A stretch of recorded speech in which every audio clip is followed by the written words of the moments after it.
This is the regular meeting of the Mobile City Council, Tuesday, July 16th. Please stand for our invocation led by Pastor Alan Eldridge, Regency Church of Christ, and remain standing for the Pledge of Allegiance.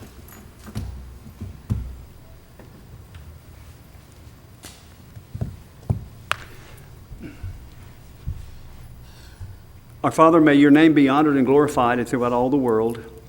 And for this day, we thank you and recognize each day as a gift from you. I pray for our city, for each member of the council, that you would grant them wisdom and courage as they make decisions that impact our city. There are so many people in our city who make significant contributions. Thank you for our police and fire departments and for everyone else and the protection that they provide for us. And may we continue to strive to be that one nation under God. Help us all to remember that we may be just one in the world, but we may be the world to just one. In his name we pray. Amen. I pledge allegiance to the flag of the United States of America and to the republic for which it stands, one nation, under God, indivisible, with liberty and justice for all. Before we would move forward, I'd ask that we would observe a moment of silence in honor of two great Mobilians, one in the person of Mr. H. James Chapman, noted civil rights leader, active in our NAACP, founder of one of the founders of the new Lions Park Tennis Association. He passed recently, and also Mr. Charles Jackson Jr., a native Plateauan, great son, military veteran. He also passed as well. I asked that we would observe a moment of silence in honor of both of those individuals and all who have been impacted by death recently.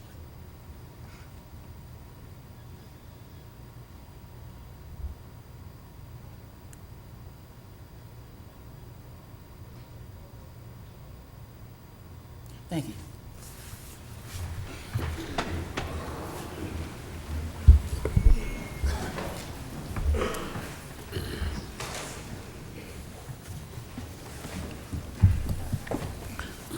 Roll call, Vice President Manzi. Here. Councilmember Richardson. Here. Councilmember Small. Here. Councilmember Williams. Here. Councilmember Daves. Here. Councilmember Rich. Here. Councilmember Gregory. Here. Statement of rules. Good morning. Good morning. We can do better than that. Good morning. Good morning. All right. We ask first that you would turn off all of your electronic devices before or upon entering our council meeting. Any person desiring to address the council must sign in indicating the resolution, ordinance, appeal, or public hearing agenda item before entering the meeting. When addressing the council, the speaker must clearly state both your name and your address. Any person desiring to speak to the council on a non-agenda item must contact the city clerk's office on the Thursday preceding the Tuesday in which you'd like to speak before 2 p.m. It's important that what you'd like to speak and address the council on be pertinent and pertain to city or Mobile business. Any person who doesn't give that notice won't be allowed to address the council. All speakers are given 5 minutes to address the council. A bell will sound to indicate the end of 4 minutes. 1 minute remains for summarizing. The second bell indicates that your time has expired. When addressing the council, we ask that there be no personal address to any individual council member. Make all commentary to myself, who serves as chair, and any council person who would like to respond or to speak will have that opportunity. To maintain decorum, there will be, and this is important, there will be no undue applause and or public outcry allowed. These are the rules of the Mobile City Council, and we are certainly appreciative of your interest in your municipal government. Madam City Clerk. Approval of minutes of July 9th. So moved. Second. Been properly moved and second. Any discussion? If not, all in favor? Aye. Opposed? Minutes are approved. Thank you. Great job. Communications from the mayor's office. The mayor is out of the country for a few days, but sends his greetings to you. Thank you, Mr. West. We'll have a special presentation by Councilwoman Gregory.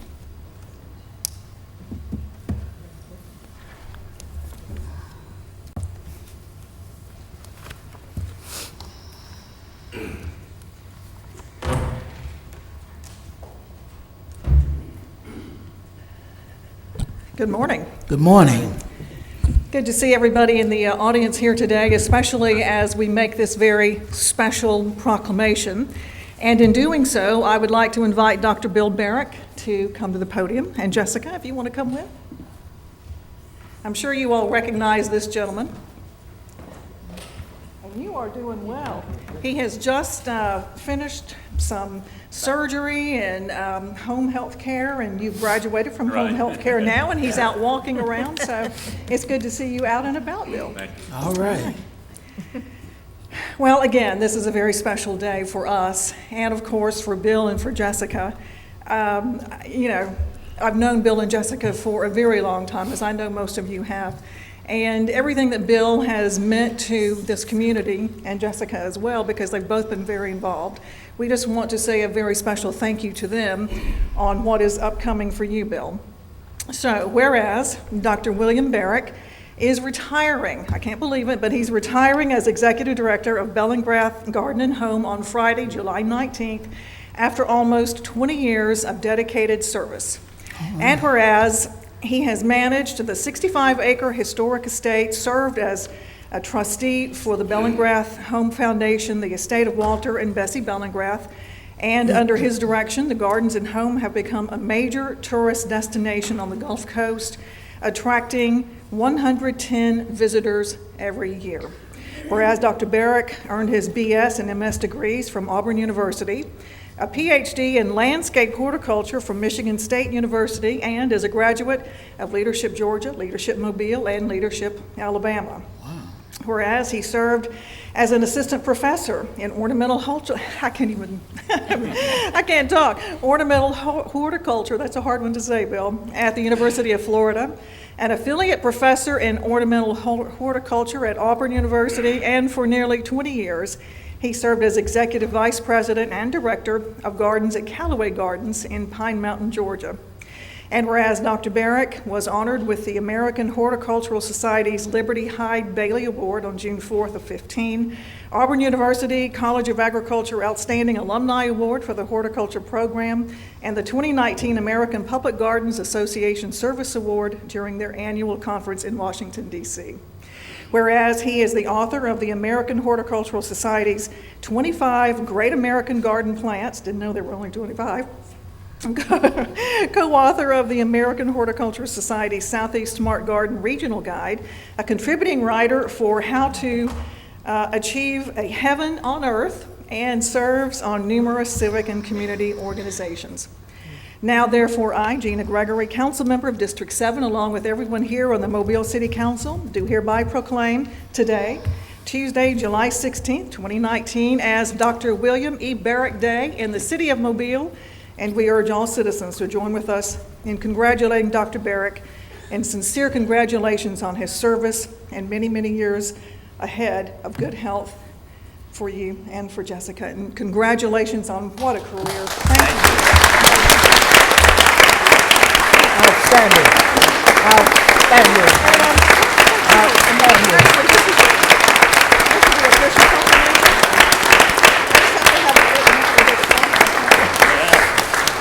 So we want to make sure to get a picture. Angela's over there, but why don't you say a few words and then we'll grab a quick photo, okay? Thank you, Gina. This means a great deal to me. More than anything else, I want to thank all of the employees of Bellingrath Gardens and Home who work tirelessly to enhance and protect the legacy of Walter and Bessie Bellingrath. And Bellingrath Gardens and Home is a treasure, and we appreciate all that the city does to promote the gardens. So again, thank you for this honor. It means a great deal to me. Thank you. Yes, sir. Mr. Vice Chairman, if I could just make a very brief comment. I happen to have some personal knowledge of Bill's engagement at the Gardens. And I can say that in addition to running the gardens very successfully over the last 20 years, he came in to that job at a very difficult time for the gardens. And he righted the ship and put it on the path to even greater heights. And I cannot say enough to commend Bill for the wonderful job he did at the outset and all through the 20 years he's been there. Thank you, Bill. I appreciate it. Jessica, why don't you join us? Show your proclamation. Okay, we'll do the two and then we'll get to Jessica.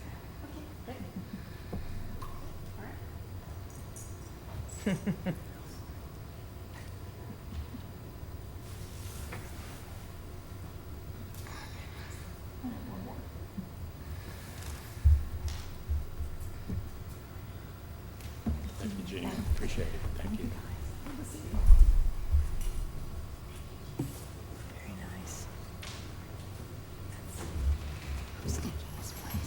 Madam City Clerk? Adoption of the agenda. Second. Properly moved and second. Any discussion? If not, all in favor? Aye. Opposed? The agenda is adopted. Appeals, we have requests for a waiver of the noise ordinance on October the 19th on Spring Hill Avenue, September 13th, 14th, 15th in Lions Park, August 24th on Robinson Drive, and August 11th on Burtonwood Drive. Pardon me? It's properly moved and second. Any discussion? If not, all in favor? Aye. Opposed?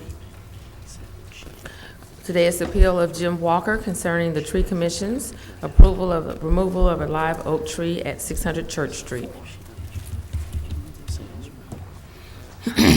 Okay, is there anyone here that would like to speak to this particular appeal?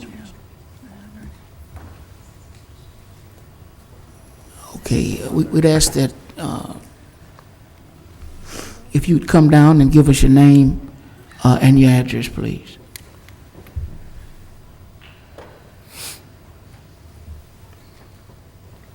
This is the applicant? Is Mr. Walker, Mr. Jim Walker, are you here? All right, okay. He needs to go first. Sure. Isn't the Yes, the applicant? applicant. Well, pardon me, we're going to hear from Mr. Walker first, Who made and the then appeal? we'll, Mr. Jim Walker did. Yeah, whoever the appellant Yeah, is. that's the Yeah. way we do. Well, traditionally, we'll hear from you first, and then we'll hear from Yeah. those in favor. That's always been.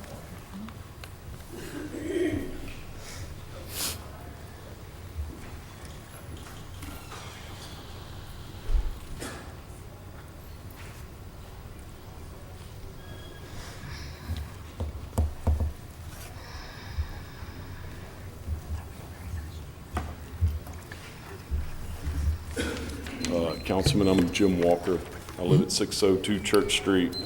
I've lived there since October of '87. One of the main reasons we moved in the property was because of the trees. And the lot next to me sold, and they wanted to develop a residence on the property. And they applied for a driveway, was the reason for removing the tree, and then the arborist said that the tree was sick, and there's 3 trees that are right together. And then one of the arborists 3 times in the meeting said that the neighborhood wouldn't like the tree once they cut the dead part of the wood out of the tree. And I mean, that's the main reason I moved where I moved, was because of the trees. And the trees are beautiful, which we all know. But I mean, if it was a public safety hazard, I could see it. You know, I don't see it. I walk by it every day. And the tree it's not in the greatest shape, but there's other trees in Mobile that need to be removed ahead of that tree. And I just feel like that the location of it, as far as being, it's visible from Government Street. And I just think that and there's been 5 households approach me that said they just didn't want the tree removed, but they didn't want to speak about it. So, but I just, I know that the arborists are saying that the tree's deathly ill. Right. And if the tree was deathly ill, we'd have cut it down before, So that's my point on it. Yes, sir. Any questions for Mr. Walker? No. Thank you, Mr. Wolf. Is there anyone else that would like to speak in this particular appeal? And then we'll, after these individuals have spoken, we'll hear from Mr. Toller. Yes, sir. If you could give us your name and your address, please. Billy Allen, address is 415 Celeste Road in Saraland, representing Top Notch Tree Care. I'm an ISA certified arborist. Mr. Crowder, who is the owner of the property, contacted me along with Mr. Rowe, who is the contractor, and explained to me that they wanted to build a house on this potential site.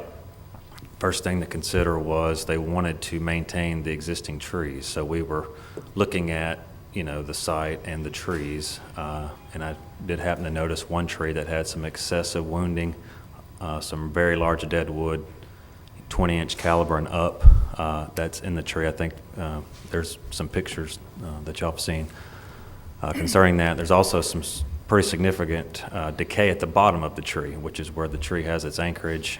There's a picture of where we stuck a probe down. There's at least a 2-foot cavity down there at the bottom, which is, again, not the greatest of things, frankly. Live oaks are great trees.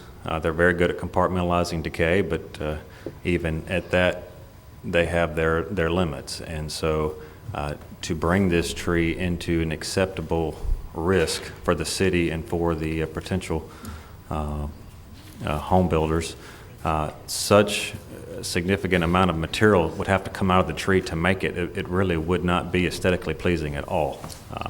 And you could make the argument that once you take that much out of the tree, moving forward, that the tree is actually going to be unstable. So that was why we decided to wanted to remove that tree. The tree now basically has one lead that runs up. So in taking that out, you've got so many trees. I think there would be 6 large live oaks left. The canopies overlap such that really the aesthetics of the block, would not change. Furthermore, I can tell you that, in talking with my clients, that was the reason they wanted to be down there, was because of the trees, not to cut trees down. I mean, that's the whole reason they wanted to be in that area, was because of the look and the aesthetic quality that area has. And so, they've asked us to look at how we can build the house to protect the other remaining trees, and we're making strides, to do that. So. Any questions for this particular speaker? Thank you. Next speaker?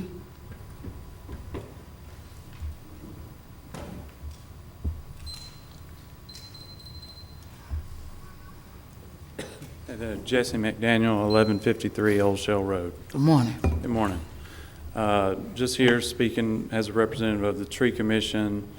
We did consider this request to allow for this tree to be cut down. I thought we considered it fully. We discussed it every which way, as they say, and we decided ultimately on a 3-to-1 vote to grant the permit request. So I'm just here today to say that we did do what we thought was a good job, but we'll, of course, defer to what y'all decide here today. So thank you. Any questions for Mr. McDaniel?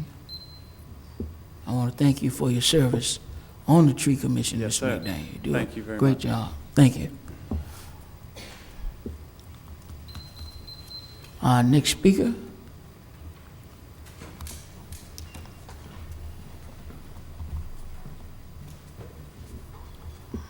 Hi, I'm Chris Francis. I'm a board-certified master arborist, Chris Francis Tree Care, 8727 Glover Lane in Daphne, Alabama. Here to speak on this tree. I was brought in kind of late, but wanted to review this tree and the others around it. One of the things that I really noticed early on was that there's not a lot of noticeable defects in the tree with just driving by. But when you stop and you look and you study the trees individually, this tree has significant dead wood, large dead wood, that if it fails, could frankly, kill somebody. It's really dangerous. to have that amount of deadwood up there. So significant amount of deadwood removal would have to be done in this tree, which can happen. You know, that's not unheard of. But that just leaves one big limb that is leveraged back over the street towards Hardee's. And in order for that tree to stand up structurally, you would have to significantly reduce that one large limb. So there just really wouldn't be much left of the tree. So I'm not really mad at that tree, but what I really like is the other trees around it. And my concern is that if you put a driveway in anywhere else on the property, then you're going to significantly damage the other trees. It tends to be forgotten about, but trees have roots. Those roots are in the ground, they're very shallow, and as you start excavating for a driveway, we're gonna wind up hitting those roots, damaging the roots, upsetting the tree's health and structure, and then we could wind up causing some problems for the other trees that really are in pretty good shape there, considering their environment. So with the removal of this one tree, you put the driveway right where this tree is, then you really minimize the impact to the other trees. Any questions for this particular speaker? Yes. How old is the tree? I don't know. So An estimation. I know it's hard to know. yeah, it's really tough to estimate. There are ways to find that out, and they're all very invasive. Just to satisfy someone's curiosity, it wouldn't be worth doing that.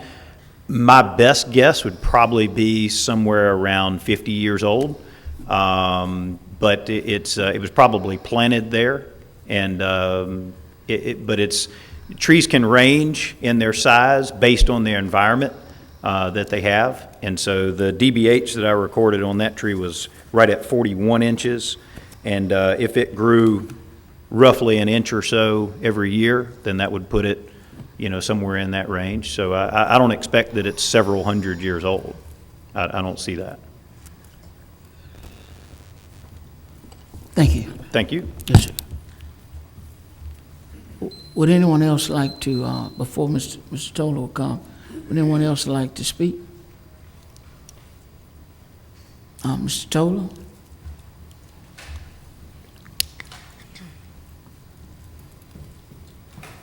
Good morning, council. Good morning. Administration. I have pictures for reference for everybody. Peter Toller, Urban Forester, City of Mobile, 6 Maury Drive, District 1. That woke Fred up. My Urban Forester, City of Mobile, ISA Certified Arborist, ISA Tree Risk Assessment Qualified Arborist. So, this came in as an application to the Tree Commission. The inspection was sent to me. As you can see on the pictures, you can notice the defects at the base of the tree. As the urban forester for the City of Mobile, my job is to assess risk on the tree. To mirror what Mr. Francis said, on the tree, if you turn through, you can see some of the size of the dead limbs on this tree. And the first objective is to mitigate the immediate risk, which is the dead limbs. Okay, so you cut the dead limbs off, then you have one limb projecting out over the street, and according to industry standard, to simplify it down, it would be over leveraged to essentially lower the risk of physics taking over. You would shorten said branch. Then you're left with a trunk and one limb. To me, that is not aesthetically pleasing. However, what I'm here to gauge is the risk level of the tree. If you were to put a driveway in between two of the other trees, you run a risk of increasing the risk or failure level of two of the other trees that are in much better shape by putting a driveway there. By removing this tree based off its defects, it would then be a safe enough distance away from the other trees to A, allow the citizens to build a driveway to be able to simply access their property, and B, it would then keep our other signature trees in better health. That is how I came up with my staff recommendations to the Tree Commission. Any questions for Mr. Toller? I don't have a question. Go for it, Ms. Reese. Thank you for your report and the photos. You're very welcome. Very visual, good synopsis. The gentleman who made the appeal mentioned the risk. He said if it was a public safety issue, he would certainly understand. And what I'm hearing, and I don't want to put words in anyone's mouth, but once it is trimmed back to try to get it into a healthy state, the leaning nature of the tree would pose a risk? Well, there's two immediate risks on the tree. It's the dead limbs, and then that one over-leveraged limb over the street. That's the immediate risk. What you're talking is the driveway being installed is a more longer time span risk. That's when you sever the structural roots of the neighboring trees, Right. and then you could get into unknown factors of sudden limb drop, things of that nature. You then could have tip dieback on the other signature trees. And from the best interest of the city, as far as risk management, I don't want to see that happen. Right. Okay, so there is a public safety component to your Correct. decision? Correct. Okay, thank you. Appreciate it. Yeah, any further questions for Mr. Toll? Mr. Toller, Yes, sir. has this tree been cut and chopped before? No, sir, I don't have any record of servicing it. It's three parts to the tree based on the picture I have here. The center part, the tree just went on up. Yes, sir. Okay, on the left and the right here, the tree, the limb started up, but it didn't go any further. It looked like somebody cut it off of it. It was actually two separate branch failures. It's where part of the limb fell off, and it's desiccated and has no more life. Oh, okay. Yes, sir. So apparently on the left side, something, it did the same thing because it didn't go up. So it would appear to me that the same thing may have happened on the left side. Yes, sir. In our urban canopy, it is very common to have branch failures, and then you'll come and find a 10 or 15-foot piece of a limb still attached to the tree. But live oak wood is so dense, it'll remain for longer than say, a water oak or a magnolia or something of that nature. Okay, so can you see this picture here? Yes, sir. Okay, is this section 6? Is this section? The center portion, no, sir. Okay. No, the risk concern is that it's over leveraged. Okay. Yes, sir. Anything else for Mr. Toll? Thank you so much. Yes, sir. For all you do. And it's quite a unique occasion to have three certified arborists attending our city council And meeting. all agree, right? That's great. We appreciate all that you do, Mr. Toller, and we thank both of the other arborists who are here. Anyone else that would like to speak to this particular appeal?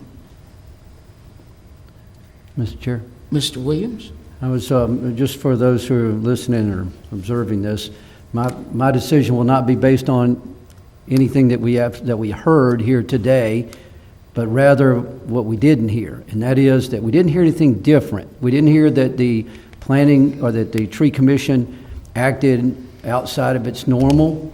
Everyone got a chance to speak. All the information that was presented today was also presented to the tree commission, so there wasn't anything new revealed.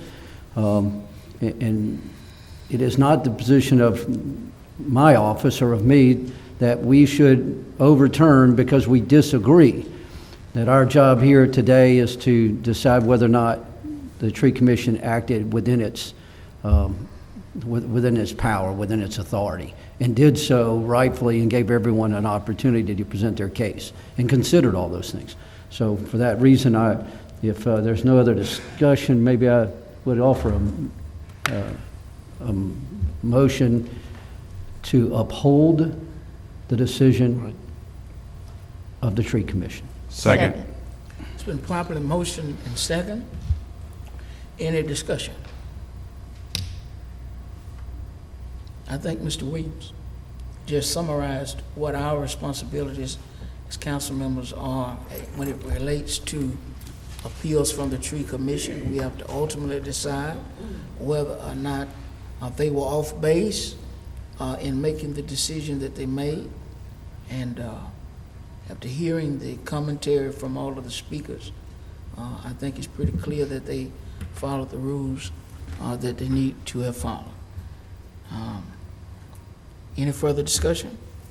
If not, all in favor? Aye. Aye. Opposed?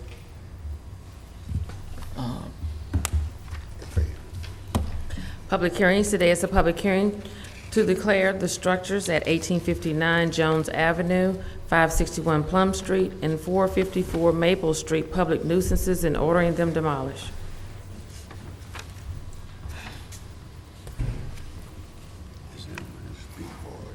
Is there anyone here? These are the public hearings. Is there anyone here that would like to speak for or against these particular public hearings? If you could, come on down.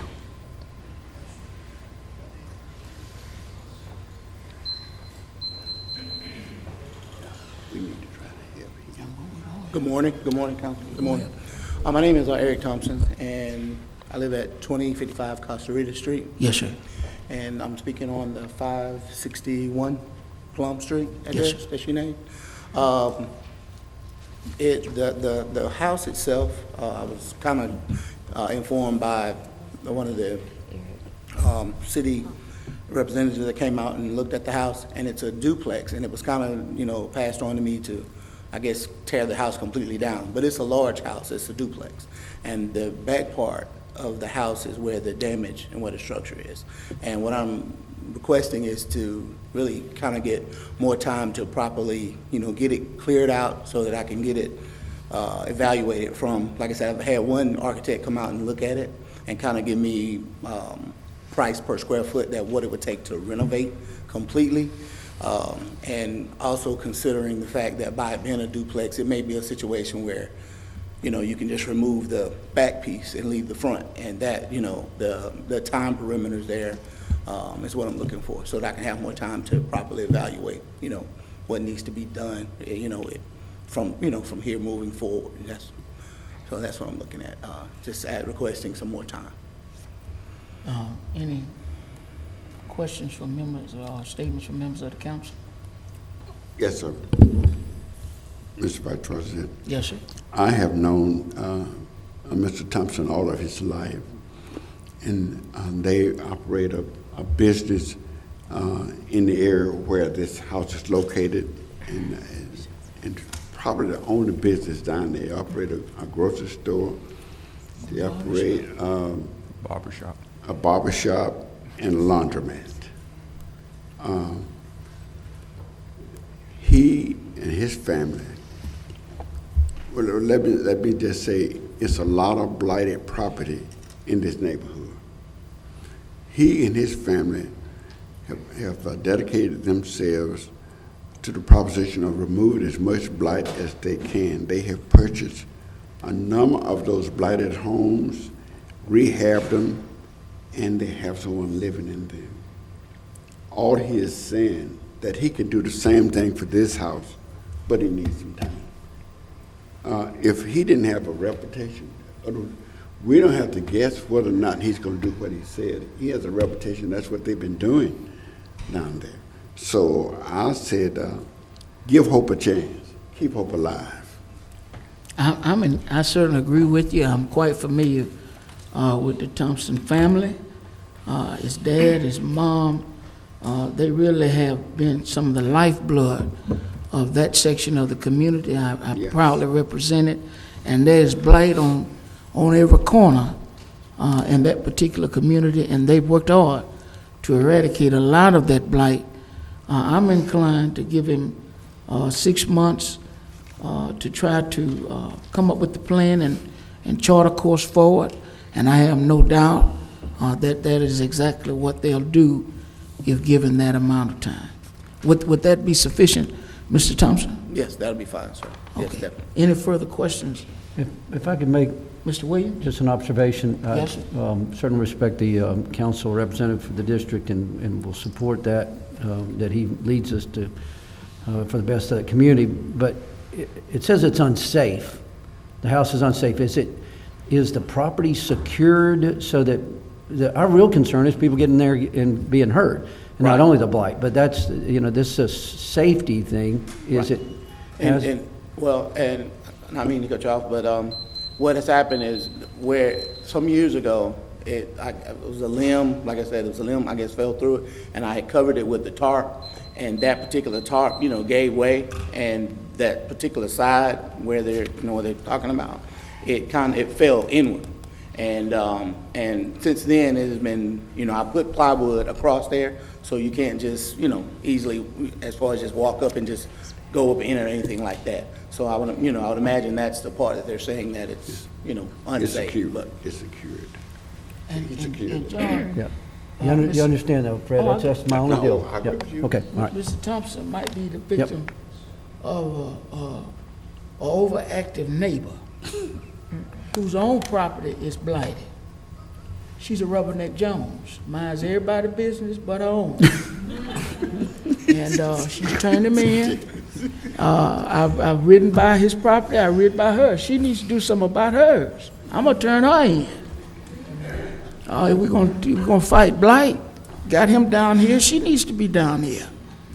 And so I asked that we give him 6 months. I have no doubt that he's gonna do just what he says he's gonna do.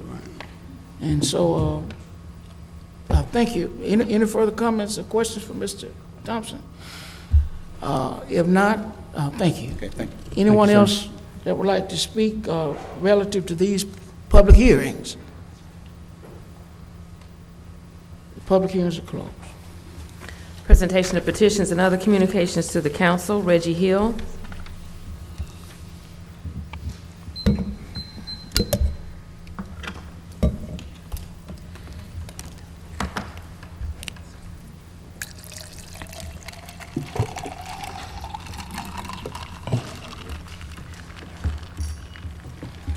Mic check, 1, 2, mic check. Mr. Chairman, members of the council, in the absence of our mayor, to citizens and stakeholders of Mobile, good morning. Reggie Hill, 1007 Center Street.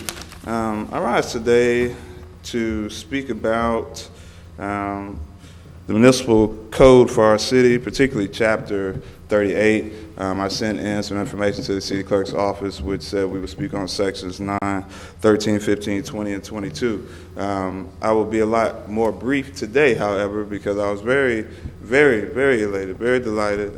It was very moving to hear that we are going to send this idea to a committee. Now, as much as I come down here, this is one time that I can see that justice is actually prevailing.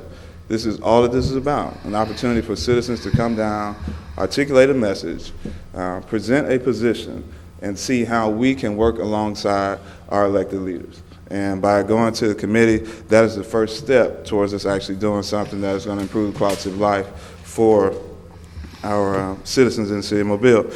So I'm just going to touch a few things because there have been a lot of misleading statements over the past couple of weeks, and unfortunately, the way that this portion of the agenda is set up, we don't have an opportunity to come back and respond, even if something is directed to us. So I want to just clear a few things up and then discuss these points within Chapter 38 of our municipal code. I have followed all of the instructions that the council suggested that we do before. So I'm not even going to go item by item of what I think should be corrected.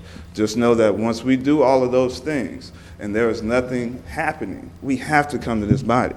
So it should not be surprising. It should not be surprising that someone is going to show up to express those grievances.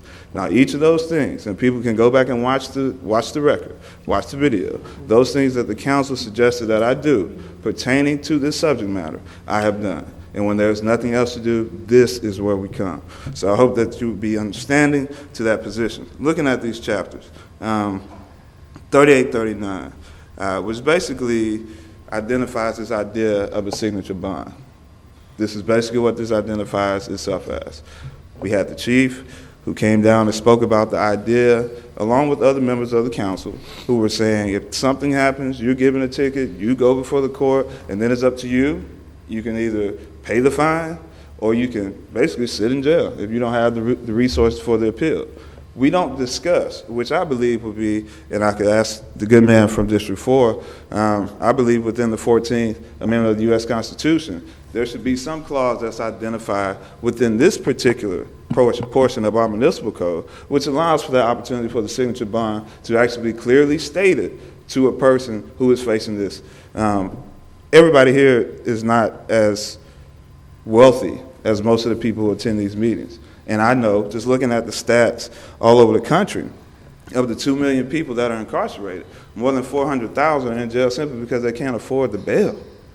Simply because they can't afford the bail. And this specific chapter and amendment, this specific chapter and section specifies how a judge has the discretion to give that signature bond. How many people don't even know about this that exists? So I'll move on. 3813.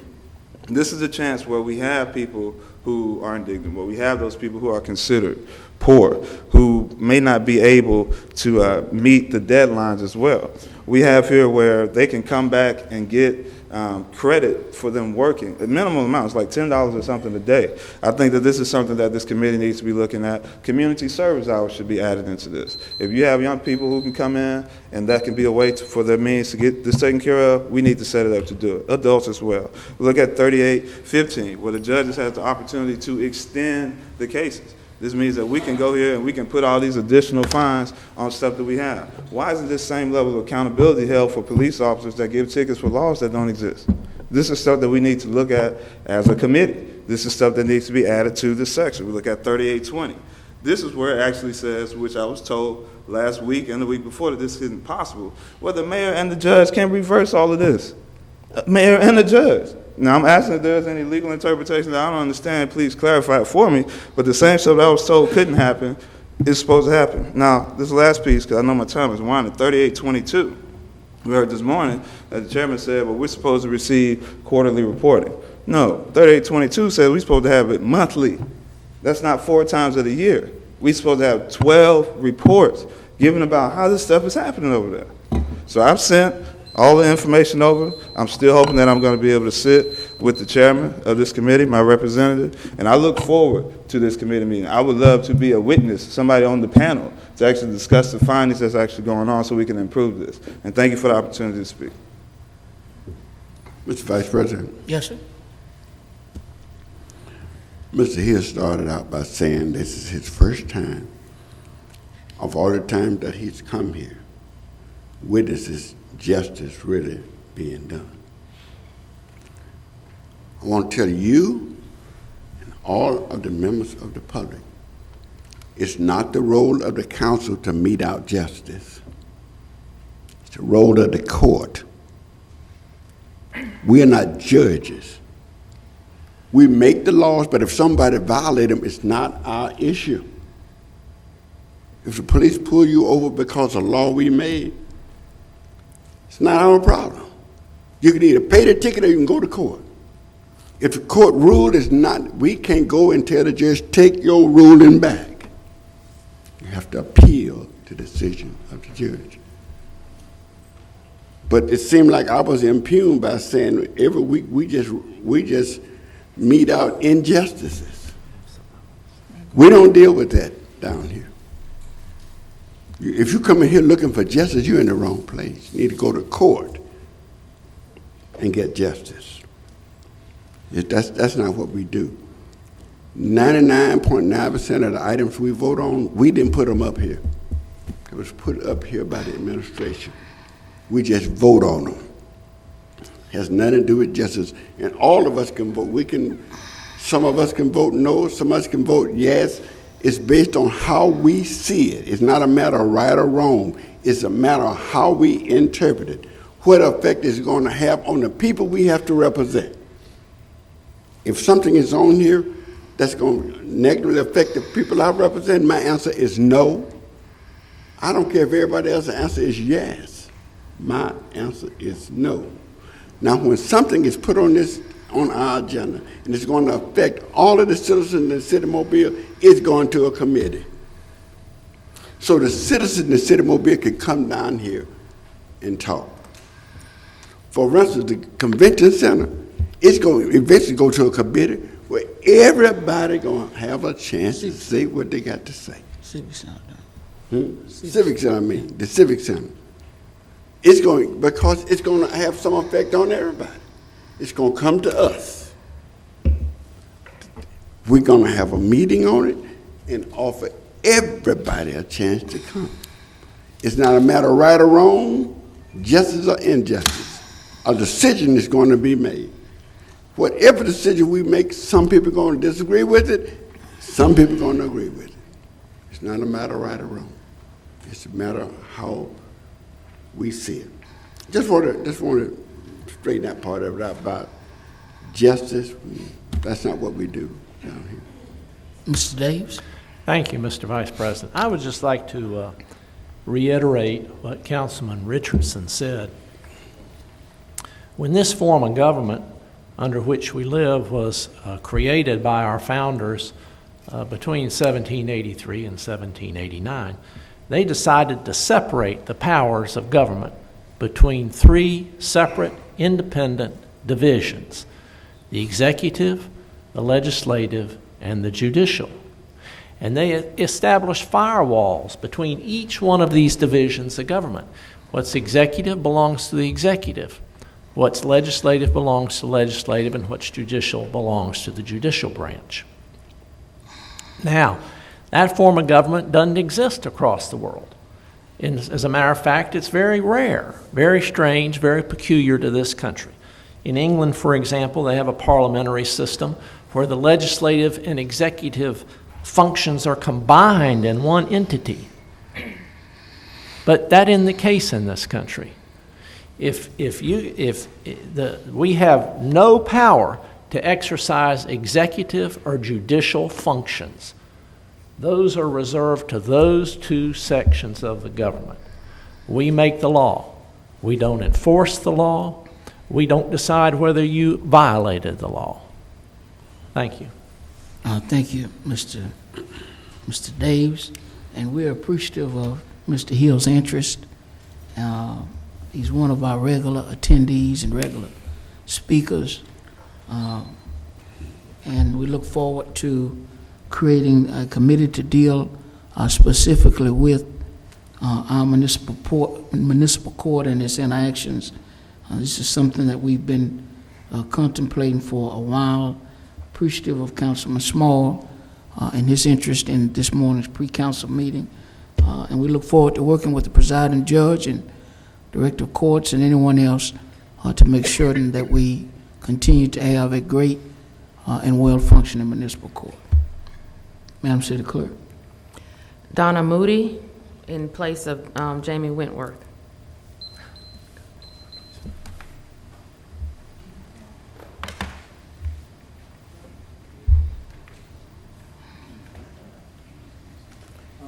He asked if she could speak in his place. Come on and speak, Ms. Moody. All right, I'm Jacqueline Schwartz. I'm speaking in place of Donna Moody. I think that was taken care of. Oh, my goodness. We're going to allow it, Ms. Schwartz. Okay. You will or will not? We will. All right. You're here now. You made the effort to come down. My name is Jacqueline Schwartz. Yeah. My address is 954 Wesley Avenue in Mobile. Councilman Rich is my council person. I'm here to address some things that I don't know whether the council has been, let's say, made aware of or have thought about in regards to the Civic Center. All these people here in costume here today represent Mobile Mardi Gras, and we were told that, you know, we could speak today on behalf of some situations that we feel like have not been addressed. My particular questions are, has the city council or the mayor even considered getting some type of corporate sponsorship for the Civic Center? Every large civic center in the country these days has a corporate sponsor. You've got the Mercedes-Benz Superdome, Smoothie King Center in New Orleans, AT&T in Dallas, USA, the school right now, their stadium is halfway out the ground. They already have a corporate sponsor for their stadium. I was just thinking, has anybody looked into that? We have several large corporations in the city of Mobile now that they've been granted, I'm sure, all kind of tax incentives to come here. If they've been approached to do any type of sponsorship or corporate event concerning the Civic Center property. Half of downtown Mobile right now has RSA written on it. Has anybody contacted them? Would they be willing to put RSA on the Civic Center? We could put an airplane on the roof if we needed to, if somebody else would come up and sponsor it. But I mean, those are avenues that I think we need to discuss as far as the livelihood of the demise of the Civic Center. I think those are very reasonable situations. It seems to be the thing to do. Everybody in the country's doing it. And that was my concern, is that none of that, we've not heard anybody approach that avenue. And I think it needs to be looked into. There's nothing wrong with that building. I've been in that building almost all my life, all its life for sure. I've been a member of Mardi Gras organization for almost 40 years. I've been in every nook and cranny of that building, expo, civic center, and theater.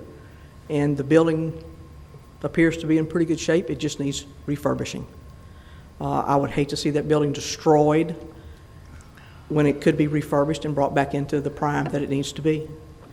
Also, I have a situation where the two companies that seem to be presenting things to do with it, the property, what we're going to have hotels and grocery stores and condos and whatever else on that property.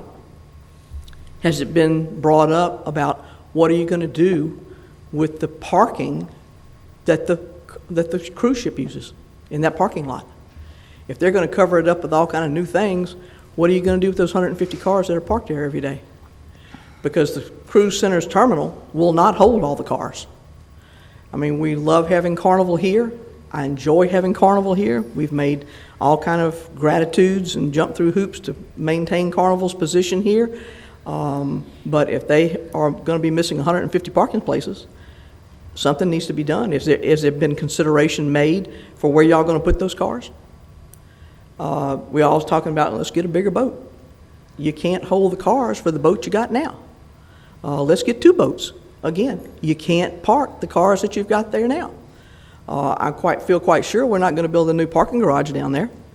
So there are 150 cars that park there on a regular basis for the cruise terminal, that property is going to be used for something else.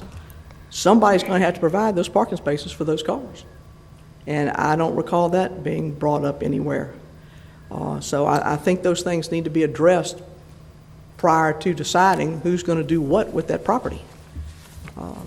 And that's all I have to say to y'all. I appreciate the opportunity to talk to you today.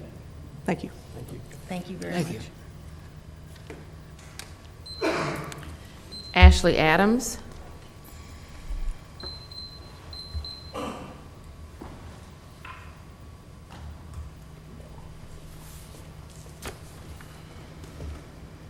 Good morning. Good morning. I want to thank you all for hearing our concerns today. I'm speaking on the same topic at the Civic Center because I know that's the forefront of everybody's mind. My name's Ashley Adams. I'm at 3008 South Ridge Road East. I'm proud to say I'm the president of a large Mardi Gras organization. While we may not be one of the oldest organizations, we are over 30 years strong and have over 440 members. The disposition of the Civic Center is an ongoing concern of our organization and many others. The sole reason these organizations exist is to put on a parade for the public and a ball for our guests. My organization alone spends close to $300,000 on that day alone. That's money for the Civic Center, catering, floats, costumes, bands, parade, everything you see in the parade. That's just a little bit of the money that we spend. The money spent is funded by our members, and I don't know that the general public really realizes that. They may think these organizations, they just throw out all this money. But their members are the ones that put the money out there. It comes from all of our hard work. We're just normal, everyday people that are hardworking. We are a nonprofit organization, and we don't have outside sponsorship. I do like the idea of the sponsorship for the Civic Center. Might be a good avenue to approach. I personally spend around $1,800 just for RV City, hotels, and maybe, another $1,000 for throws and a few $100 just for food and essentials during that week that I spend down here, or that I actually physically spend the night down here. And that's a very conservative estimate. If you take $1,500 per member on that conservative estimate, and multiply that by 440 members, that's close to $660,000 spent during a short period of time. That's a lot of money that's being pumped into the downtown area. If the Civic Center is taken away, that's going to be a huge loss to the local economy.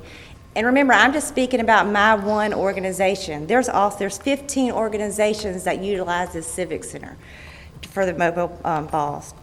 The option to move our ball away from downtown will have a devastating effect on our organization. The logistics and cost of getting members from the parade route to a venue away from downtown could be a detriment. Moving the venue will also have an effect on the parade attendance. Our guests that go to the ball will have a hard time getting to that venue in the allotted time we have to put that on. So they may not come down anymore to view the parades. And many members, unfortunately, have openly said they will not participate in Mardi Gras if the venue is moved, or at the very least will not stay in the downtown area after the parades.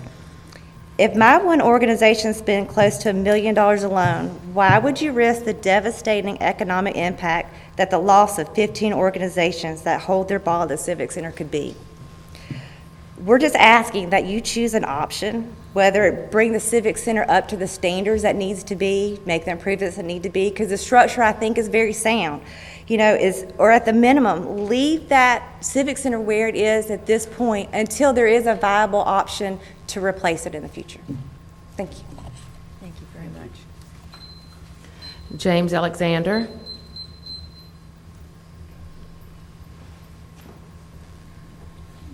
Good morning. Thank you for allowing me to speak today. I appreciate it. My name is James Alexander, and I reside at 6428 Magnolia Place Court North here in Mobile. I'm a commercial banker here in Mobile, but I'm also one of the many thousands of people in our community that are not just intimately involved in lots of other things like scout troops and in our churches and this Chamber of Commerce, but also in Mardi Gras. And I'm aware that the City Council was presented proposals yesterday by the Mayor's office, and I just wanted to offer a few general comments for you to consider regarding that. First of all, Mardi Gras brings people together. It is a unifying event. When the Mayor talks about there being one Mobile, and he's right. Over 1 million people celebrated Mardi Gras in downtown Mobile last year. The only thing we do more is go to church in Mobile. And there are probably some that would argue because of as much Mardi Gras as we do, we probably should go to church more than we. There are multiple nights that host over 100,000 people in downtown Mobile. One night in particular, 134,000 people came downtown to watch a parade. One night.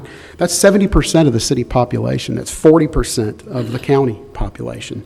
A number of groups host their events at the Civic Center, and all in, about 50,000 guests attended balls at that Civic Center over a several-week period of time. That's more people than voted in the last mayoral election. So just to put that into perspective, Mardi Gras is a downtown celebration. It has been so long as there's been a downtown Mobile, and it needs to remain in downtown Mobile. Any attempt to move it outside of downtown Mobile will be it'll be horrendously, I think, destructive disruptive to the city employees, parade goers, tourists, guests, families, the downtown hotel and restaurant economy, and mainly the citizens that fund it. Okay, the current Civic Center has fostered tremendous growth in our carnival experience here in Mobile, and we should be proud of that. And Mardi Gras has aided in the revitalization of downtown Mobile. It has made tremendous contribution to that downtown economy of hotels and restaurants. Mardi Gras is the cornerstone of tourism in our community, and it's funded by private citizens in large part. These balls and parades, another point I wanted to make, are interconnected, and I think that gets lost sometimes. But we kind of love the parades, but why do we have to deal with these balls? And in the end, by the people that put them on, the people that celebrate, they're really one. They're elegant affairs that are funded by our private citizens, but what I think most people don't understand is that these balls fund these parades that the city enjoys. You can't, and any disruption in that will negatively impact the organization's ability to provide these parades to the community. So in summary, I just want to say that the Mardi Gras in our community truly is a partnership. It's a partnership with the citizens like me and thousands others, the citizens that attend the parades, and the city. And as the birthplace of Mardi Gras, our city has an obligation to support a vibrant and healthy Mardi Gras in our community that we can be proud of, and we are proud of. We really need to consider whatever we do not to do anything to diminish that. So as you deliberate on the proposals that have been presented, please consider that the city must provide a viable and affordable location for the citizens to use for a multitude of events, including Mardi Gras. 50 years ago, or 55 years ago, when the Civic Center was built and that money was spent, that was a bold decision on the part of the city, and I believe that bold decision has contributed tremendously to the growth in our culture and our community. And so the decision that y'all make today is going to affect us for the next 50 years. And so I would encourage you to take all these things that I've presented to you today and consider those as you decide what to do with that site. And lastly, I just want to thank all of you. I know it's a thankless job, but thank you from the bottom of my heart for what you do for us. Thank you. Let me ask, Councilman Richardson and I have been discussing back and forth and listening, and we have that ability after being here a while, and we're curious.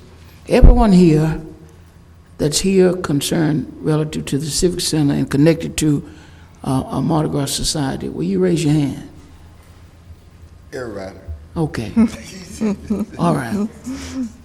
What we have heard from the pros, the individuals who specialize in facilities and construction and remodeling and refurbishing, because I've heard some commentary about the building being in pretty good shape. What we've heard from those who specialize in this is that it would take nearly $50 million to bring the building up to where it needs to be and maintain it for the next 10 years. So knowing that it would take that much, and after expending that amount, you still would have a 60-year-old facility. I don't know, I'm just not in support of that. How many who are here that are in support of the Civic Center would be in support of a new facility that cost about that much? Building a new facility that would cost, a new civic arena that would cost that much. If you would be in support of that, raise your hand. Where's the location of In that same location. On that same property, downtown. Downtown. Same basic footprint, brand-new facility. Well, we don't know. We're just asking in general terms, same basic footprint, brand-new facility. Listen, all he's trying to do is get some feedback. He said all in favor of having a Civic Center downtown, raise your hand, but you can't talk. Right. Right. just raise your hand. Just raise your hand. We got you covered.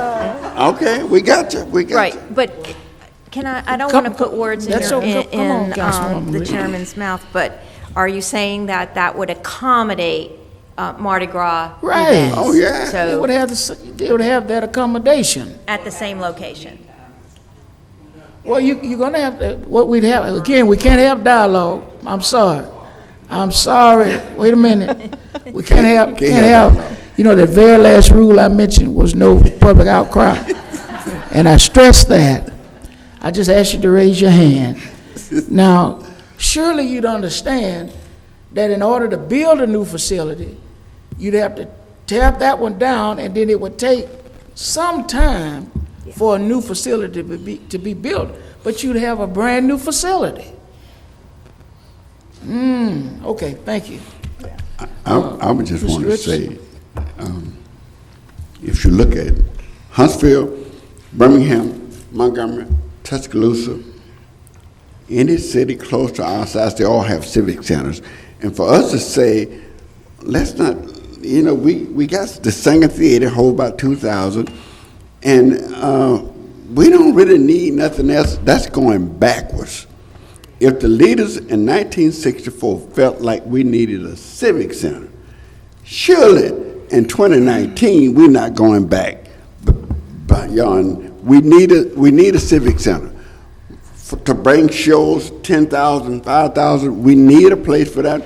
So you can say they take them to the convention center. The acoustics over there, I can't hardly understand what you're saying when you speak in there.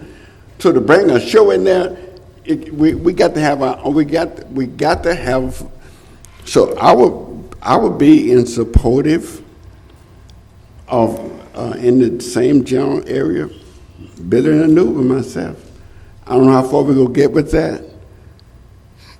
Listen, if you don't plant any seeds, you're not gonna get no harvest. I'm planting this seed. We need a civic center downtown.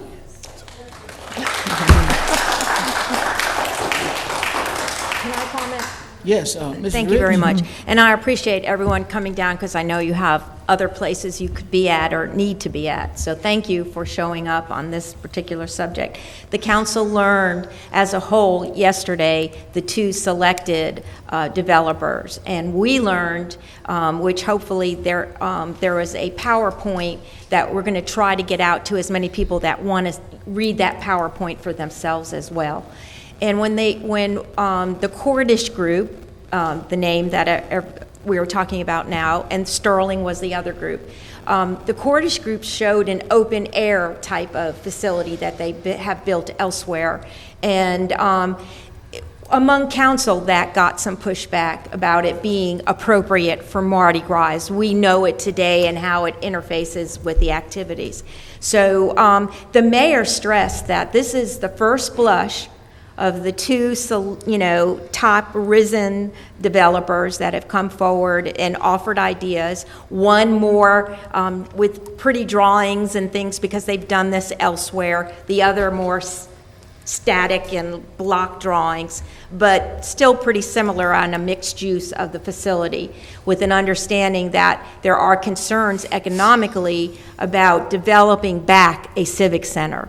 But from what we're hearing in the community from all of you and your mass emails that you've participated in, you certainly let us know. When the mayor first announced, when he first got elected and had to pull back that message about doing away with the civic center or looking at other options, the idea is this community needs that big type of facility, as Mr. Richardson is talking about. Our size is adequate for that. Now, how we go about funding it, the idea of getting a corporate underwriter and a naming rights, like you said, is certainly ideal. But I want to end by saying, and I could go on and on about this because it's when I go shopping or anywhere, people are stopping me about this, and that is this discussion is beginning very much in the public, and the mayor has said that he is assigning an individual with our city, Brad Christensen, to help organize end users to meet and be at the table.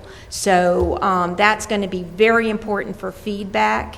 And so again, we're learning as you're learning, and it is public space, which means it's a decision that needs to come up from the bottom and be acceptable.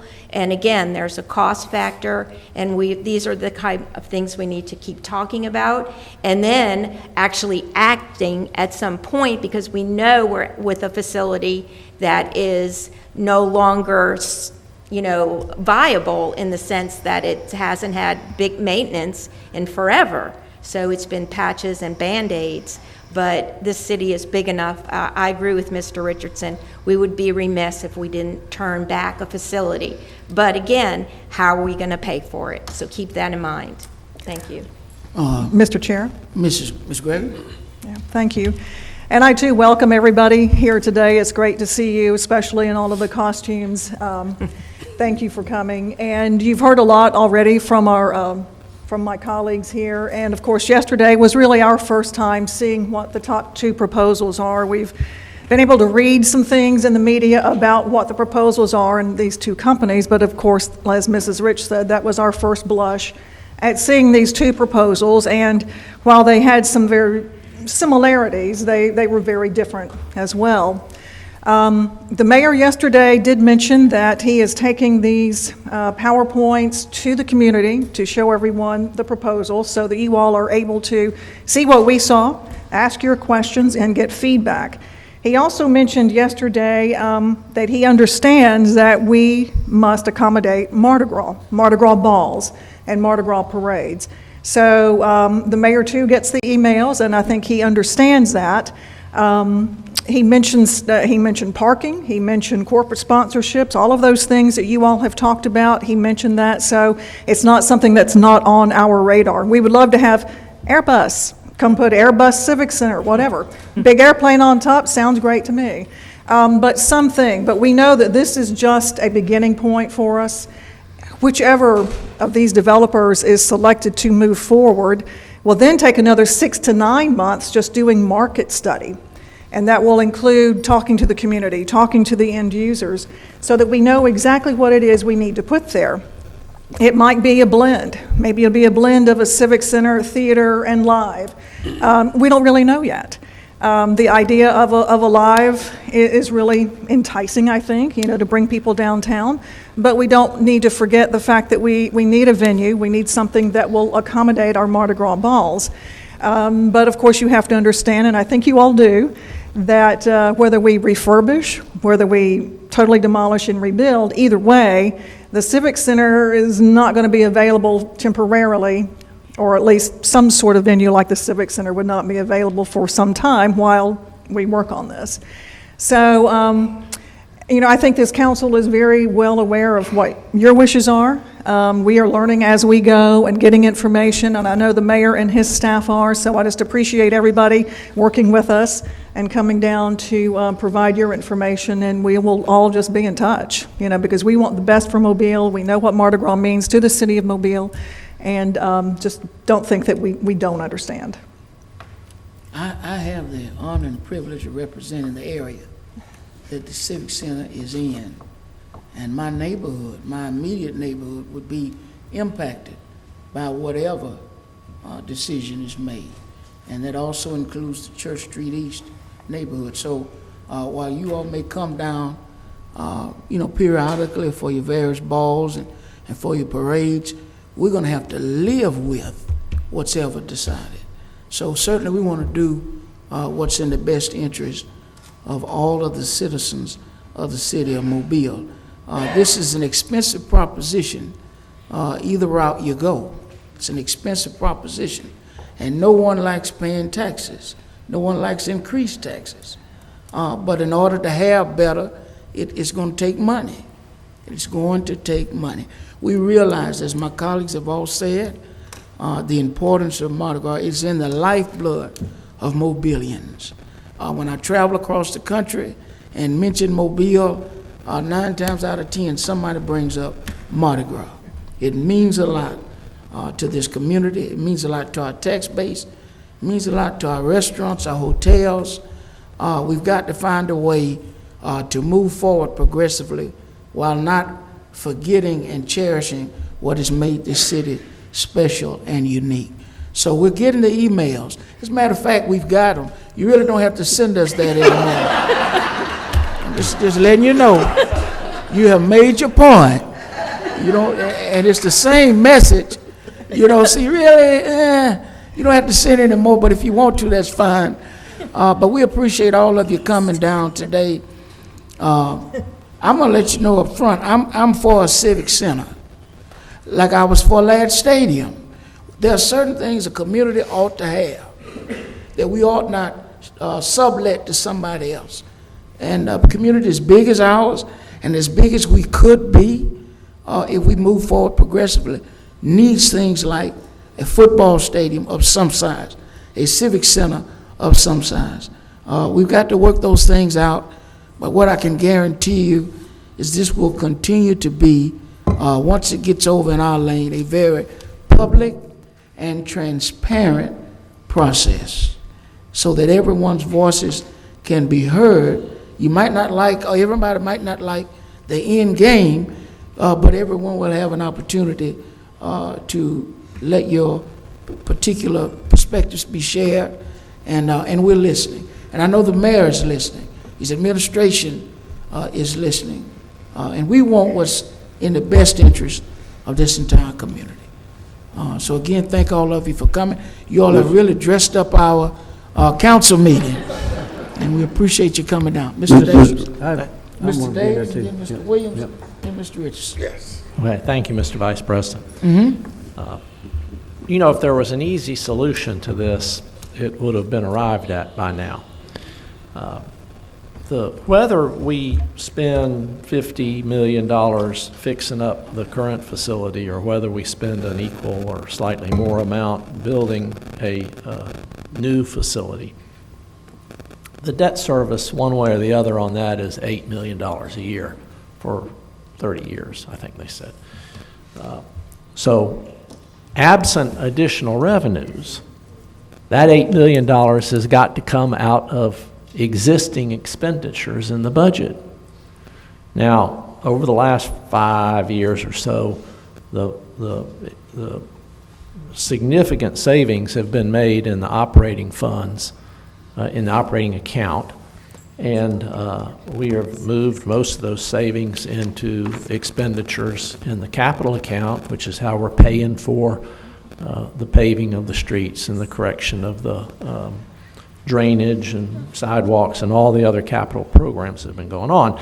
But if we don't have additional sources of revenue, then we'd have to find $8 million in cuts in the existing budget, and that would be very difficult to do.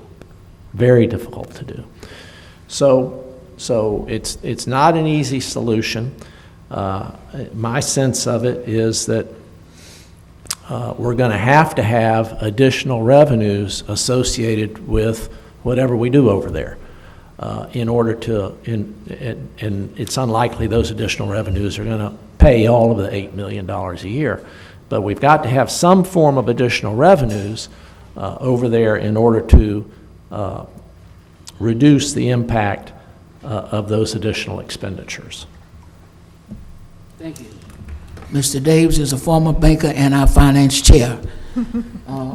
Mr. Williams? Thank you very much, and thank you everyone for being here. We are hearing it pretty loud and clear. I will simply say, I'm going to say a few things, but I want to say something first of all about the emails. The emails are not only not effective, but they are very disruptive when a staff of one, we don't have offices that are working for us, and a single email that is purposely written to a single individual, not to the masses, is more effective and will get my attention much more than any robo-email campaign. I have never read a robo-email, and my vote has never been affected by a robo-email. So I would just ask that as we move forward, let's move forward in a civil manner without those tactics. They simply are not effective. What is effective is what we heard today, and that is thought-out arguments that state positions. What is very clear and will receive my support is the solution wherever we move forward. In the interim, as things are being built and changed, that we keep Mobile downtown. And I believe that that is representative of the council, that no time be spent anywhere else. That's been fairly clear. The argument has been well made there. Lastly, I want to make it very clear that there has not been a single decision made. Now, we're going through a process, and there's been some RFQs and RFPs and all of those other three-letter things and four-letter things said, but we have not made any decisions of what a future will look like. We have some grand plans. They're conceptual, completely conceptual. We're not committed to any developer that they'll be used, and we're not committed to any certain plan. But we hear you loud and clear. That's all. Thank you, Mr. Williams. Mr. Vice President. Mr. Richardson and Mr. Small. Thank you, Mr. Vice President. We want you also to know that we haven't heard from the first developer. Not one. It was another group presenting to us what a developer gave to them. Until I look a developer face to face, I'm not concerned about all of that. The developer got to tell me what they are planning to do. He's not going to be able to send nobody to me. When the developer comes in and explain to us fully what they're trying to do, we'll get some deference to it. But I want to tell you all this that I believe might be able to help you all as we go forward. I know a lot of you would like to save the convention center, Civic. Civic Center. A scenario played out before your eyes today that is very similar to what's going to play out with the Civic Center. You heard a man come here today to say, I moved on Church Street because of the trees. I want my tree. You heard three artists said, those trees dying. The tree is dying. The tree, it's not worth saving. It's dying. The professionals told us the tree is dying. The non-professionals said, I want the tree. What is dying? I want that tree. Do y'all know what the council did? We took the advice of the professional. The tree has got to go. Now, you're going to have, I'm telling you up front, you're going to have professionals saying it's going to cost us nearly $50 million over 10 years to save the convention center. Then we're going to hear y'all say, it look good to me. You're not professionals. It's not going to work. You're not going to get, we're not going to listen to that. If you want us to listen to you, hire some professionals and bring us what the professionals say. We give as much deference to it, what your professional says as anybody else. But you walk in and say, look all right to me. I don't see nothing falling. It's not going to help us. Because that's what the man said with the tree. The tree has got to go. But this is what you heard from some members of this council. We believe you need a place. It does not have to be that. We believe you need a place. Why would you fight against a new place? That's just like saying, I want my 1956 Chevrolet, brother. I got you a brand new 2019. I don't want, no. I'm saying be ready. Just be ready, because we're going to try to look out for everybody. And I know y'all spend a lot of money. I don't care how we try to downplay Mardi Gras. The city makes money on Mardi Gras. Every time you go buy costumes, we make money. You go buy food, we make money. You buy liquor, we make it's no doubt about it. We make money off Mardi Gras. I don't care what we say about that. It'll hurt us not to have it. We want you to have it. And we're going to be trying to look out for everybody. We know how important Mardi Gras is to the city of Mobile and to you all. And we're going to try and do the best we can to do what we need to do with the Civic Center over there and do what we need to do to keep you all downtown. That's what we're going to be working for. Councilman Small. Thank you, Vice President. Manzi, yesterday was just the start of the conversation, general conversation with the public about the convention, the Civic Center, again, like my council person, Richardson over here, but of the Civic Center. And pretty much I'd like to piggyback behind three of my colleagues, Richardson, Daves, and Williams. You know, Mr. Daves has stated that, we need to come up with some type of new revenue. Mr. Williams talked about, effectiveness. And also, Councilman Richardson also talked about, the developments, of the Civic Center. My thing about it is that we need to look at the management team of this, of the Civic Center. Why is it not bringing in, new revenue? What is the pros and what are the cons of the Civic Center? What's the effectiveness of it? Why is we not receiving more revenue there than what we are receiving today? Even as we go forth with the web of new plans that, the administration bring to us and the council vote forward, I think the most important thing is to really just sit down and have the conversation with the management team. I mean, is the management team a good manager? Are they the best management team to lead this Civic Center? Is that's the reason why it's not being effective? If that's the reason why it's not having a new revenue because it's not a good leader over at the Civic Center? I don't know. So I hope in the future that we will sit down and have a conversation with the present management team over there to see what are the pros and cons of why it's not being more effective and why we're not receiving more new revenues, but we won't go back and repeat the same history over and over. And again, it could be something that the city is lacking, or it could be something that the management team over there just cannot control and they cannot just grow it. And if they cannot control and grow the civic center, maybe the city needs to look at investing to a new management group. Thank you, Vice President Manchin. Mrs. Rich? Thank you very much. I just wanted to work in something as food for thought. A lot of cities that build these kind of programs that is used by the general public and embraced do it through a bond issue. And, you know, we've never really had that type of vote before us.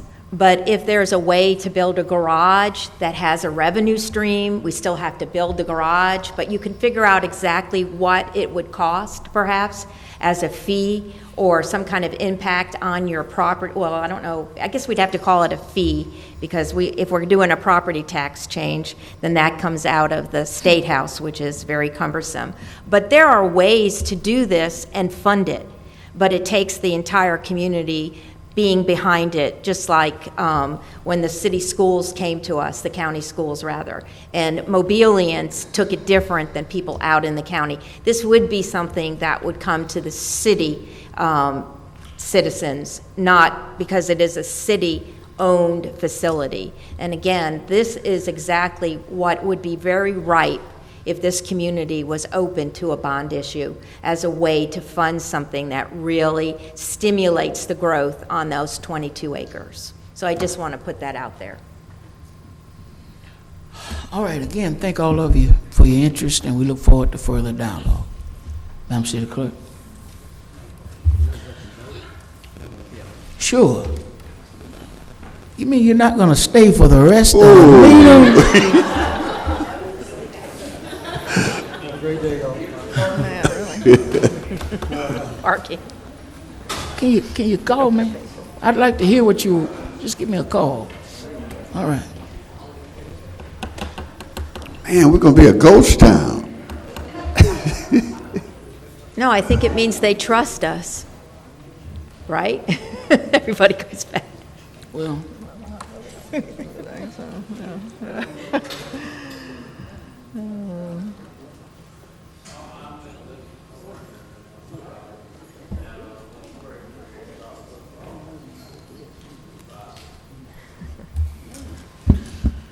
Resolutions held over, 01646, 647, and 648 are authorizing agreement with Alabama Department of Transportation for traffic signal maintenance. 13649, authorized change order with VES Specialists for overhead door, counter, shutter, electronic gate service at various city facilities. 21650, authorized contract with Gallup Builders for Quigley House exterior painting. 21651, authorized contract with Veterans Recovery Resources to develop a peer support program for the Mobile Fire and Rescue Department. 21652, authorized contract with Allen Southern Electric Motor Services for an emergency 40 horsepower motor and vertical turbine pump repair at the Mobile Civic Center. 21653, authorized contract with EMS Management and Consultants for emergency medical services, billing, and support. So moved. Second. been properly moved in second. Any discussion? If not, all in favor? Aye. Opposed? Abstained. Consent resolutions being introduced, 08654 through 58658. Motion to suspend the rules for immediate consideration of resolution 08654 through 58658. Second. Proper motion is second. Any discussion? Not all in favor? Aye. Opposed? Abstained. 08654, approve requisitions over 7,500 for the week of July the 8th. 40655, declare the structure at 1859 Jones Avenue a public nuisance and order it demolished. 40657, declare the structure at 454 Maple Street a public nuisance and order it demolished. And 58658, assess cost for removal of weeds, repeat Weed Lien Group 29. So moved. Second. Properly moved in second. Any discussion? Not all in favor? Aye. Opposed? 40656, declare the structure at 561 Plum Street a public nuisance and order it demolished. Move that we would Lay it over lay 6 this months. item over for a period of 6 months. Second. It's been properly motion is second. Any discussion? If not, all in favor? Aye. Opposed? 6 months.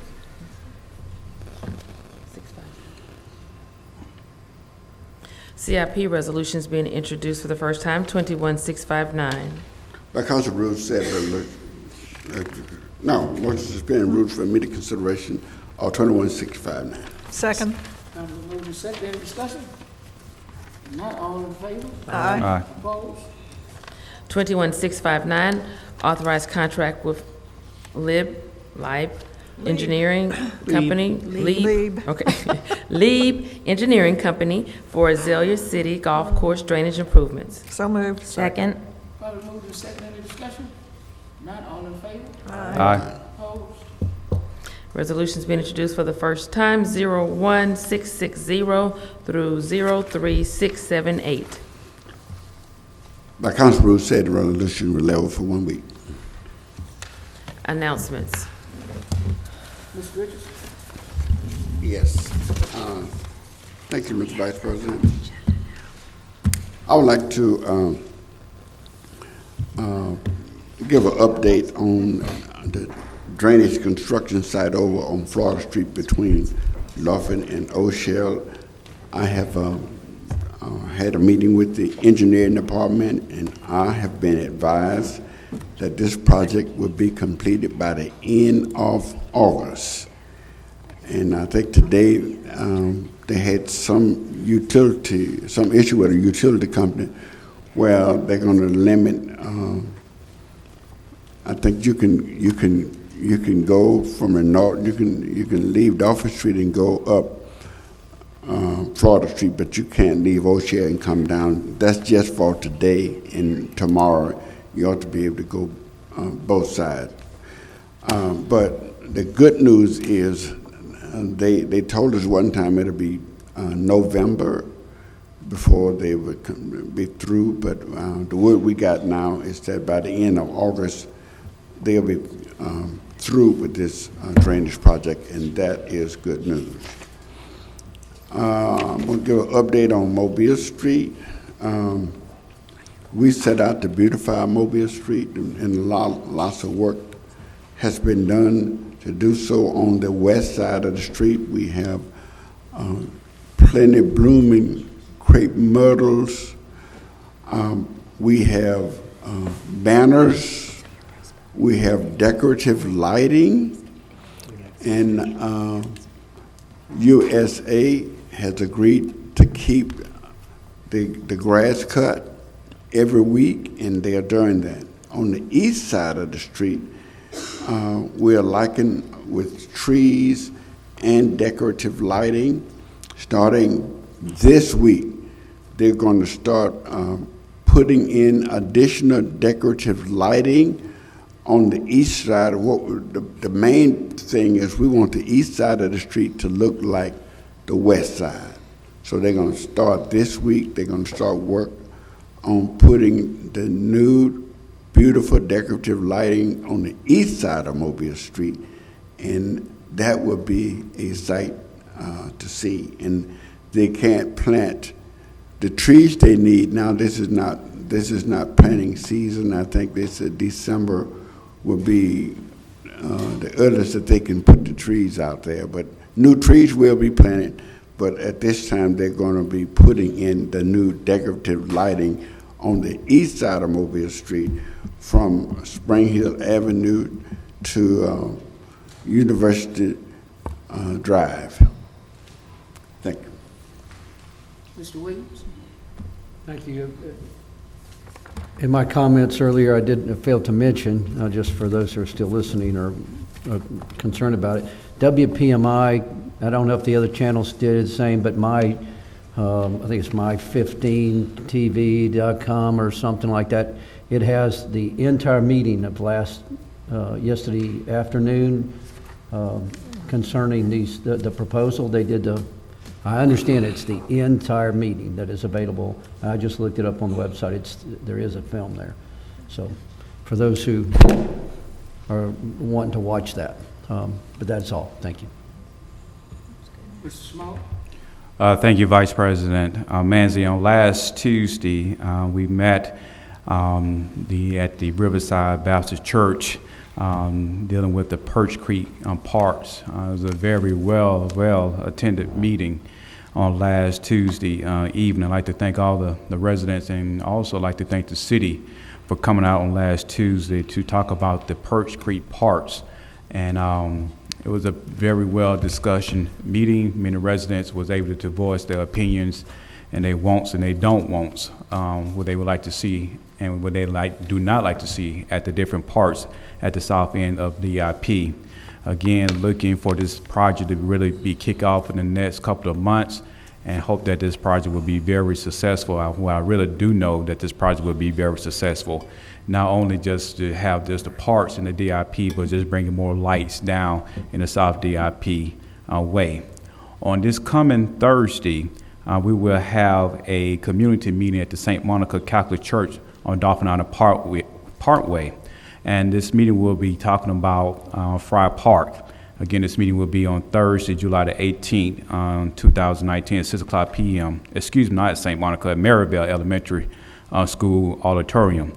This meeting will be in conjunction with State Representative Barbara Drummond, Malls, myself, and the City of Mobile. Again, we want to talk to the residents in the area about the future of Fry Park and what they would like to see at Fry Park. Again, that will be this coming Thursday, July the 18th at the Maryvale Elementary School, inviting all the citizens in the North DIP area to come out this Thursday at 6 o'clock, again, to discuss the future plans and proposed changes at Fry Park. Also, this coming Saturday, we will have a ribbon cutting ceremony at the Helenwood Park, dedicating and reopening up the pier. The pier was destroyed a while ago by a storm and been out of commission.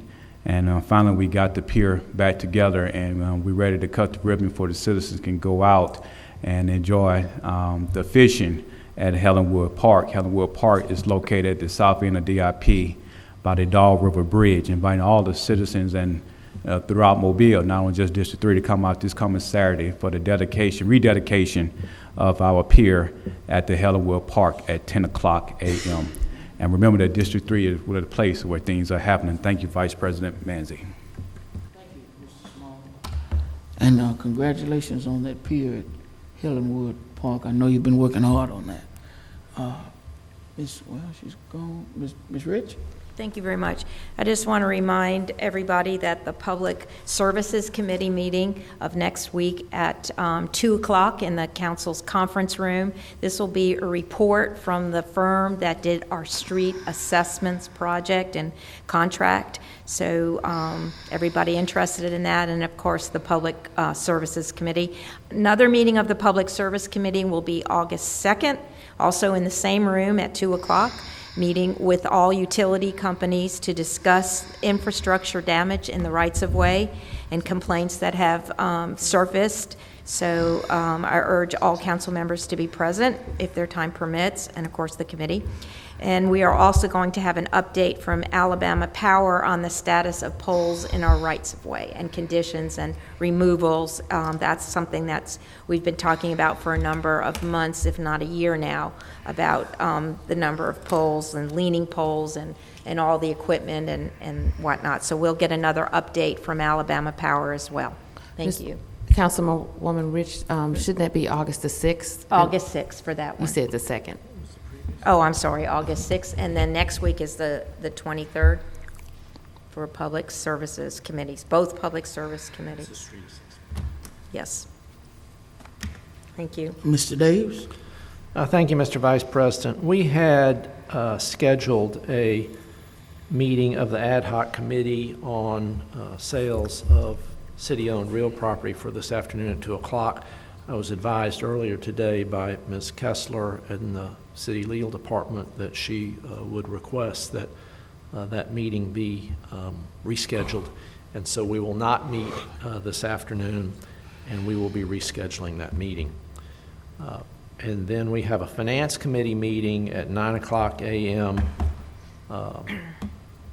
Monday morning, in order to discuss various agreements associated with the National Maritime Museum of the Gulf of Mexico.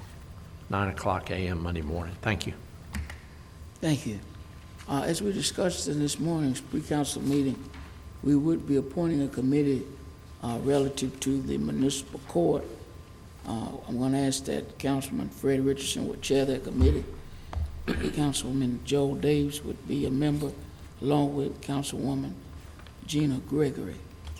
So Councilman Richardson, if you could get with your committee members, with Judge Whitten, presiding Judge Whitten, and have us a meeting date ready for next week, that certainly would be appreciated. Okay, Councilman, you, Joel, and Gina. okay. Tonight, at 6 o'clock, I'll be hosting my 69th community meeting. It'll be held at the New Bayside Baptist Church at 950 Winecker Avenue. And we invite citizens with issues to come on out. I'm hopeful that pertinent leaders of various city departments will be there to answer your questions. And of course, I'll be there, and we look forward to engaging with our community. I want to recognize our moderator, Dr. David Frazier. Appreciate all that you do from a religious standpoint, community standpoint, pastor of the Revelation Baptist Church in District 3. That concludes my announcements. Anything from the administration? Ms. No, thank Woods? you. No, thank you. Is there a motion? So moved. Second? Any discussion?